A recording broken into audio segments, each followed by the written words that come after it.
Welcome to my channel. তো তোমরা দেখতেই পাচ্ছ আজকে অঙ্কটা। এই অঙ্কটা কিন্তু বিজ্ঞান পরীক্ষায় এসেছিল। আমি দেখাচ্ছি অঙ্কটা।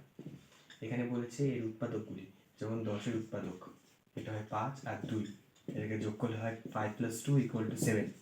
সুতরাং এখানে ফার্স্টে x² - x নিলাম, তবে এখানে x কমন নিলাম। সরি, এখানে একটু ভুলেছে, এখানে x² - 1/x হবে।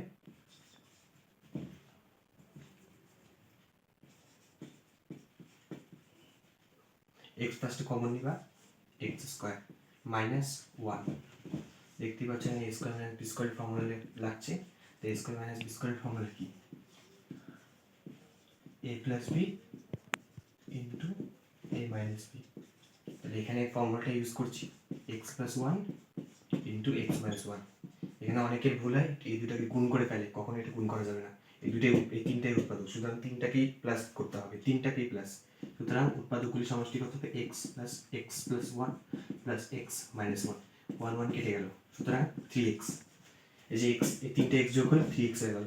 এখানে ফর্মুলা লাগলো যে 2 7। এইভাবে কিন্তু এই কন্ডিশন হিসেবে অঙ্কটা দেয়। এটা বিজ্ঞান পরীক্ষায় এসেছিল, স্যাম্পল কোশ্চেনটা ভালো করে প্র্যাকটিস করবে। Good bye.